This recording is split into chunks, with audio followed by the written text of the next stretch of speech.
السلام علیکم اور جناب، ایک اینکر ہیں جن کا اسم گرامی ہے جناب محترم نور العارفین صدیقی مجزلہ و دامہ برکاتہ.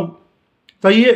تو ان کا جو انداز بیان شعلہ انگیز تھا وہ اب بہت دھیما ہو گیا ہے. تو سین کچھ یہ ہوا کہ میں ان کی ویڈیو دیکھا کرتا ہوں، تو گل پلازا کے حوالے سے بھی میں نے سرچ کیا کہ یار کیا کوئی نئے انکشافات نئی چیزیں لے کر آئیں، تو مجھے سچ کچھ نظر نہیں آیا ان کے جو پیج پر یا ان کی یوٹیوب چینل پہ. مگر ان کی ایک ویڈیو نظر آئی جس میں فرما رہے تھے وہ کہ میں جو ہے چھٹی پہ اپنے گھر پہ موجود تھا، تو سودا سلف لینے کے لیے میں باہر نکلا. کوئی مسجد ان کے گھر کے قریب ہے، اس کے باہر ان کو ایک بزرگ ملے جو انہوں نے آواز دی ان کو، نور العارفین بیٹا. یہ تو وہ متوجہ ہوئے.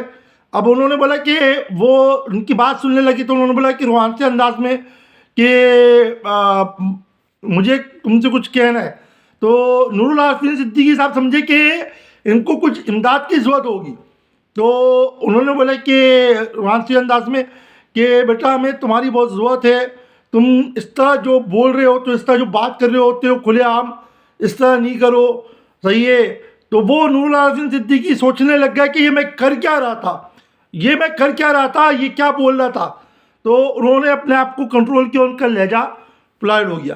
چلو ایک بات اچھی سمجھ میں آئی، لیکن آج میں نے ایک ویڈیو دیکھی، ان کا لہجہ اتنا پلائڈ ہو گیا ہے کہ کل تک جن کو وہ پکارتے تھے ظفر عباس بھائی کو ویڈیو جعفری کے نام سے، آج وہ ان کا شکریہ ادا کر رہے ہیں. تو ایک چیز سمجھ میں آئی، میں شکوک و شبہات تو پیدا ہوتے ہیں، ظاہر سی بات ہے کہ جب بندے کی جو ہے حالات اور چہرے کے جو مطلب کرختگی ہے اور آواز میں جو نرمی پن آ جاتا ہے، اس سے تو شکوک و شبہات جنم لیتے ہیں کہ بھائی معاملہ کچھ اور ہے، آیا کہ ایسا تو نہیں ہے کہ لفافہ آ گیا ہے. میں الزام نہیں لگا رہا، لیکن ایک سوچنے کی بات ہے کہ اتنی مطلب شعلہ بیان انداز میں بولنے والا اچانک سے اتنا پولائٹ ہو جائے اور وہ اس طرح کی باتیں کرنے لگے، تو یہ بھی ایک سوالیہ نشان ہوتا ہے. ویسے نور العارفین بھائی آئی لائک اٹ، مجھے پسند آیا کہ آپ نے اپنے آپ کو بہت نارمل کیا ہے، ورنہ آپ کا جو طریقہ ہوتا تھا وہ سمجھ سے بالا تر تھا. یہ اب آپ اچھے لگ رہے، برا نہیں مانیے گا، ورنہ ایسا نہیں ہو کہ آپ مجھے بھی لپیٹ دیں، کیونکہ آپ تو مفتی، عالم اور سوشل میڈیا ایکٹیوسٹ اور ایکس وائی جی سیاسی پارٹی کے جو جتنے بھی ہمارے جو لیڈرز ہیں ان کو بھی لپیٹ دیتے تھے. تو میں تو ایک حقیر سی ناچیز جو ہے وہ انسان ہوں. تو بس اتنا سا پیغام دینا ہے. جزاک اللہ. اللہ حافظ.